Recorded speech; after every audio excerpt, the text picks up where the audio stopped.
Hello guys, आप देख रहे हैं ऑल ओवर डिजिटल इंस्टीट्यूट। आज की इस वीडियो में हम सीखेंगे कि कैसे हम विजुअल बेसिक एडिटर की मदद से माइक्रोसॉफ्ट एक्सेल की वर्कबुक का बैकअप किसी भी स्पेसिफिक फोल्डर में क्रिएट कर सकते हैं।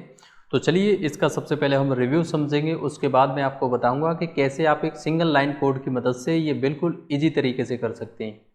राइट, तो मेरे पास यहाँ पर डेस्कटॉप पे एक फाइल है, बैकअप एक्सेल फाइल। ये मैक्रो इनेबल्ड फाइल है। इसको मैं राइट क्लिक करके ओपन विथ माइक्रोसॉफ्ट एक्सेल करता हूँ। राइट, जब मैंने ये वर्कबुक ओपन कर रखी है तो इसमें आप देख सकते हैं डेटा इसमें कुछ नहीं है, सिर्फ यहाँ पर 4 नाम रखे हैं मैंने पार्टिकुलर सेल्स में। राइट, और यहाँ पर हमने एक शेप रखा है और ये शेप है, इसमें बीच में हमने ये टेस्ट रखा है। इसमें हमने एक मैक्रो को असाइन किया है। एक विजुअल बेसिक एडिटर में हमने कोड को एक मैक्रो इनेबल्ड करके उसको यहाँ पे असाइन कर दिया है कि जब भी इस बटन पे हम क्लिक करेंगे तो इस वर्कबुक की जो बैकअप फाइल है वो एक स्पेसिफिक फोल्डर में जाके क्रिएट होगी। वो क्रिएट कैसे हो रही है ये समझते हैं। ये फाइल रखी है और इसका हम बैकअप जो ले रहे हैं वो किस फोल्डर पाथ में ले रहे हैं। फाइल मैनेजर में एक फोल्डर है सी ड्राइव के अंदर, यूजर्स, और यहाँ पे हमने फोल्डर बना रखा है इस फोल्डर के अंदर एक्सेल बैकअप। तो अभी दिस फोल्डर इज एम्प्टी, यहाँ पर कोई भी बैकअप फाइल नहीं है। अगर मैं यहाँ पर इस बैकअप वाले बटन पे सिंगल क्लिक करूँ और वापस फोल्डर में जाऊँ तो आप देख सकते हैं कि यहाँ पर उस फाइल का एक बैकअप कॉपी होके यहाँ पर आ गया और उसका जो टाइम एंड डेट के नाम से ये सेव हो रहा है, जैसे 19 तारीख है, आज 5वां महीना है 2024, और यहाँ पर जो टाइम एक्सटेंशन है हावर मिनट सेकेंड उसमें ये सेव हो रहा है। राइट, तो आप देख सकते हैं 8:07 पर ये सेव हुआ है और ये इसका बैकअप फाइल आ गया। 15 KB का है ये। फॉर एग्जांपल इसी सीट के अंदर हम कोई डेटा और इंटर करते हैं। मैंने यहाँ पे मान के चलिए जैन से लेकर दिसंबर तक महीने के नाम रख दिए, ठीक है, यहाँ तक। राइट, और इसे Ctrl+S से सेव कर दिया। वापस हमने जैसे ही फाइल का बैकअप वाले जो जहाँ पर हमने शेप में मैक्रो को असाइन किया है इस पर क्लिक किया तो आप देख सकते हैं कि ये आपकी फाइल बैकअप हो चुकी। चाहे तो आप इसे ओपन करके देख भी सकते हैं। जैसे ही मैंने डबल क्लिक किया बैकअप वाली फाइल पे तो आप देख सकते हैं उसी की दूसरी इनबिल्ड फाइल यहाँ पे आ चुकी है, ये वाली। अगर हम इसे क्लोज करके और डेटा एंटर करें इसमें, फॉर एग्जाम्पल यहाँ से जैन से दिसंबर तक हम और नाम रखते हैं महीनों के और इसे Ctrl+S से सेव करेंगे और वापस बैकअप फाइल पे क्लिक करेंगे। आप देख सकते हैं कि एक और फाइल क्रिएट हो गई। तो जैसे जैसे आप जब भी क्लिक करेंगे तो आपके इस एक्सेल बैकअप वाले फोल्डर में उस वर्कबुक का बैकअप यहाँ पर आ जाएगा। तो ये बेसिकली तब काम आता है कि अगर आपके पास कोई ऐसी डेस्कटॉप पर या किसी अनदर लोकेशन पर वर्कबुक है, आप चाहते हैं कि इसका आप बैकअप लेते रहें कि जब आप परमानेंटली अगर आपकी ओरिजिनल फाइल डिलीट हो जाएगी तो ये बैकअप वाली फाइल आपके डेटा को एक्सेस करने में मदद करेगी। राइट, अब चलते हैं ये आपको बनानी कैसे है। तो सिंपली हम इसे क्लोज करेंगे। क्लोज कर दिया। इस फोल्डर में जितनी भी बैकअप फाइल्स हैं इसे हम सेलेक्ट करके डिलीट करेंगे। राइट, और इसी फोल्डर में हम दूसरी जो फाइल हम बनाएंगे न्यू वर्कबुक उसका बैकअप यहाँ पे लेके आएंगे विजुअल बेसिक कोड की मदद से। राइट, तो इसे हम अभी मिनिमाइज करते हैं और यहाँ पर आपको प्लस वाला जो आइकन है या तो आप Ctrl+N से न्यू वर्कबुक ले सकते हैं या फिर इस पर क्लिक कर सकते हैं। जैसे ही हमने क्लिक किया तो यहाँ पर हमारी एक वर्कबुक 2 नाम से वर्कबुक क्रिएट हो गई। राइट, वर्कबुक 2 नाम से जैसे ही हमने ये वर्कबुक ओपन कर रखी, इसे हम सेव करेंगे। Ctrl+S करना है आपको। Ctrl+S करेंगे तो यहाँ पर आप कहाँ पर इसको कौन सी लोकेशन पर आप सेव करना चाह रहे हैं, तो मैं ब्राउज़ करूँगा। ब्राउज़ में यहाँ पर ढेर सारी लोकेशंस आएगी, आपको कहाँ पर और कौन सी ड्राइव के अंदर ये आपको वर्कबुक सेव करनी है। तो मैं डेस्कटॉप पे सेव करूँगा। इसका जो एक्सटेंशन सेव टाइप में आपको ये सेकंड वाला ऑप्शन सेलेक्ट करना है, एक्सेल मैक्रो इनेबल्ड वर्कबुक, इसको सेलेक्ट करना है। और यहाँ पर हम नाम इसका देखते हैं। नाम मैं देता हूँ example1। राइट, example1 नाम से मैंने ये फाइल को नाम दे दिया और यहाँ पे इसे सेव कर दिया। कहाँ सेव कर दिया? डेस्कटॉप पे। तो ये हमारी वर्कबुक सेव होगी डेस्कटॉप पे। अब हम इसमें सीट 1 है हमारी, एक डिफ़ॉल्ट में सीट आई है सीट 1 नाम से, इसमें कोई डेटा एंटर करते हैं। फॉर एग्जांपल मैं यहाँ पर महीनों के नाम ही रख लेता हूँ, जैन से लेकर के और यहाँ पर दिसंबर तक, राइट। इधर कोई सेल्स रख लेते हैं, पार्टिकुलर कोई भी डेटा रख लेते हैं, वो आप पे डिपेंड है कि आपकी वर्कबुक में कौन कौन सा डेटाबेस फीड है। इसमें रैंड बिटवीन यहाँ 15,000 से और 25,000 के बीच तक की वैल्यू आ जाए, राइट। से कॉपी करेंगे और पेस्ट एज वैल्यू करेंगे। तो हमारे पास देखो यहाँ पर तो मंथ आ गए और यहाँ पे सेल्स आ गए। ये हमने एक छोटा सा डेटाबेस क्रिएट कर लिया और इसे कंट्रोल एस से सेव करेंगे। अब आप देखेंगे कि मेरे पास डेस्कटॉप पे एक एग्जाम्पल 1 नाम से फाइल है। अगर हो सकता है कि गलती से ये वाली जो फाइल है एग्जाम्पल 1 नाम से, ये आपसे कहीं डिलीट हो जाए, ये जो फाइल है, तो इसकी बैकअप फाइल आपके पास होगी तो आप इसका डेटाबेस एक्सेस कर सकते हैं। इसलिए मैं आपको बता रहा हूँ कि ये आपको बैकअप कैसे करना है। तो इस फाइल का बैकअप हम करेंगे और किस फोल्डर में करेंगे ये मैं आपको बता रहा हूँ। सबसे पहले हम जाएंगे एक्सेल में और यहाँ पर आप ये जो टैब्स हैं, यहाँ पर आपको एंड में टैब मिलेगा डेवलपर टैब। अगर आपके एक्सेल में ये डेवलपर टैब नहीं आ रहा है तो सिंपली आपको फाइल वाले टैब पे जाना है और यहाँ पे ऑप्शंस को सेलेक्ट करना है। ऑप्शंस को सेलेक्ट करेंगे तो यहाँ पे आएगा कस्टमाइज रिबन, इसको सेलेक्ट करेंगे। कस्टमाइज रिबन में राइट साइड में एक विंडोज़ है, उसमें मैन टैब करके एक टैब है, इसमें ढेर सारे टैब्स आ रहे हैं जो आपके एक्सेल के टैब्स हैं, जैसे होम, इंसर्ट, पेज लेआउट, और डेवलपर टैब आपको इसी में मिलेगा। अगर नहीं है, इसमें नहीं है और या चेक नहीं है तो चेक करके इसे यहाँ से ओके करके ऐड कर सकते हैं। अगर अनचेक भी नहीं है और इस लिस्ट में भी नहीं है तो आप सिंपल जाएंगे इस लेफ्ट वाले कॉर्नर पे, यहाँ पे सेलेक्ट करेंगे ऑल टैब्स। ऑल टैब्स में जाएंगे तो सभी टैब्स आ जाएंगे और जहाँ पर आपका डेवलपर टैब है इस प्लस वाले आइकन पे क्लिक करके यहाँ से ऐड करेंगे।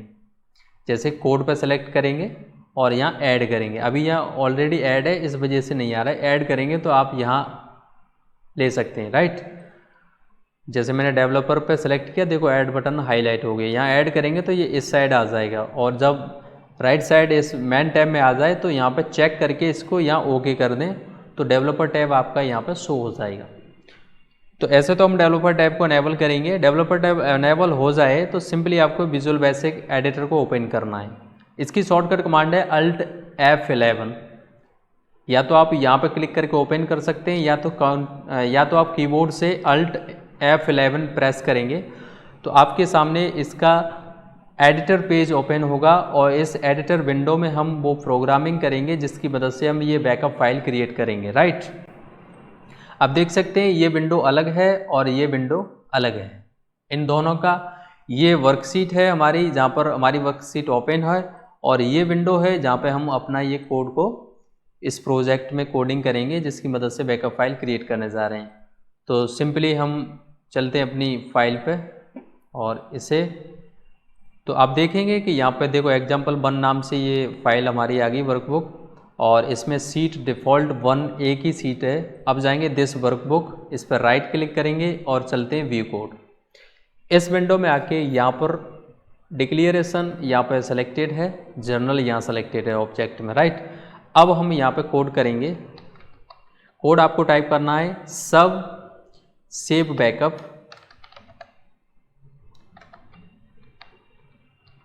Tab dim. मैं फटाफट से ये कोड टाइप करता हूँ।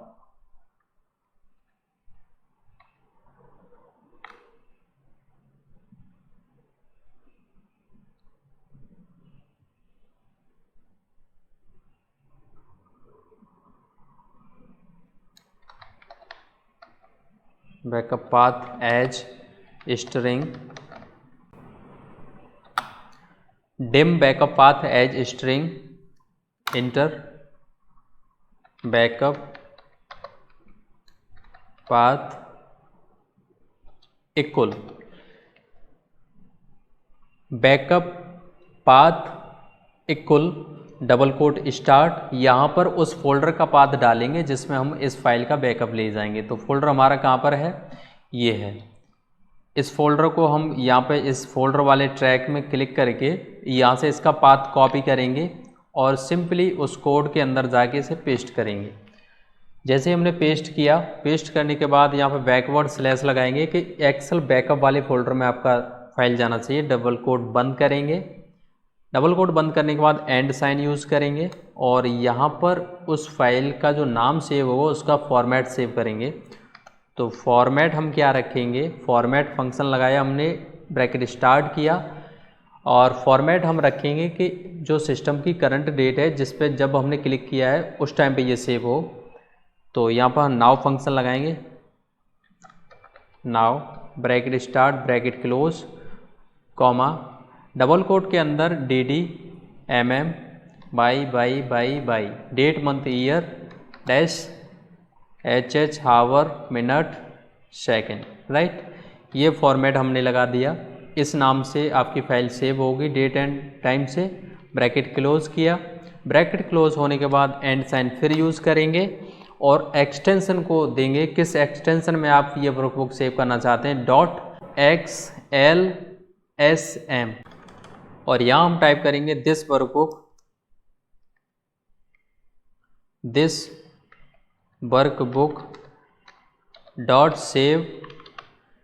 .save copy as. ओके, हमने क्या टाइप किया, this workbook .save copy as space backup, क्या रखेंगे, बैकअप पाथ। तो अब ये कोड कैसे रन होगा, अगर इस पे हम जब इस कोड को रन करें तो इस फोल्डर में इसी फाइल का एक इस एक्सटेंशन में वर्कबुक क्रिएट हो और जब हम सेव करें तो इसकी एक कॉपी उस पाथ में जाके सेव हो जाए। तो अब अगर हम इसे रन करते हैं, जैसे मैंने कोड को रन किया तो आप देख सकते हैं कि इस फोल्डर में आके ये वर्कबुक जो थी वो इसका बैकअप यहाँ पे आ गया। अभी इसे मैं डिलीट कर देता हूँ और वापस से फिर आपको इसे बटन कैसे ऐड करना है वो बता रहा हूँ। तो कोड हमने लगा लिया, चलते हैं अपनी वर्कशीट पर और यहाँ पर इंसर्ट में जाएंगे। इंसर्ट में आप यहाँ से एक शेप लें।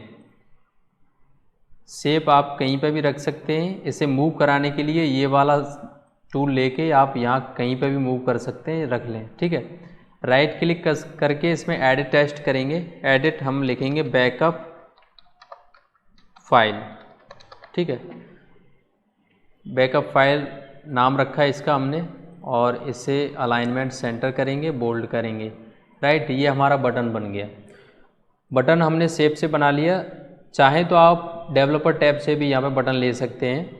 राइट क्लिक करके मैं यहाँ पे असाइन मैक्रो करूँगा। असाइन मैक्रो करेंगे तो आप देख सकते हैं आपके पास दिस वर्कबुक .save बैकअप नाम से एक मैक्रो जो हमने अभी कोडिंग की थी उसका नाम आ गया और यहाँ इसे सेव करेंगे। तो आप देख सकते हैं अब ये बटन में मैक्रो असाइन हो चुकी है।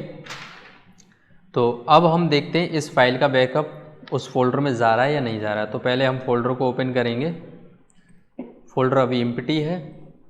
अब जाते हैं अपने कोड पे। जैसे ही मैं बैकअप करूँगा वापस से फोल्डर में जाऊँगा, आप देख सकते हैं इस फाइल का यहाँ पर बैकअप आ चुका है। अब हम इसी फाइल के अंदर कोई डेटा और टाइप कर सकते हैं। पहले बैकअप में हमने रखा था मंथ और सेल्स, इधर हम कुछ भी और रख लें, जैसे सेल्स टू और इसको हम यहाँ से कर दें इसका डुप्लीकेट, ठीक। तो हमने अब इसका बैकअप हम देते हैं। तो हमने दो बैकअप लिए थे। पहला बैकअप लिया था सेल्स 1 का। इस वाले बैकअप को ओपन करेंगे। आप देख सकते हैं इस वाले बैकअप वाली फाइल में सेल्स 1 तक डेटा आ रहा है। और जो दूसरा बैकअप हमने किया है 8:21 में एक और बैकअप है, उसको ओपन करेंगे तो आप देख सकते हैं कि उसमें दोनों सेल्स का बैकअप आ रहा है। जैसे जैसे आप डेटा एंटर करते जाएंगे, जब भी आप बैकअप करेंगे तो पूरा डेटा ही आपका बैकअप होगा। तो इस तरीके से हम बिल्कुल इजी तरीके से सिंगल लाइन कोड की मदद से आप किसी भी वर्कबुक का बैकअप एक स्पेसिफिक फोल्डर में क्रिएट कर सकते हैं। सो आशा है कि ये वीडियो आपको पसंद आई होगी। अगर ये वीडियो पसंद आए तो इसे लाइक करो, शेयर करो। अगर आपको इसकी प्रैक्टिस फाइल चाहिए तो वीडियो के डिस्क्रिप्शन में मैंने एक लिंक दे रखी है, उस लिंक पर जाएं, क्लिक करें, डाउनलोड करें और सोर्स कोड आपको उसी फाइल के अंदर मिल जाएगा। थैंक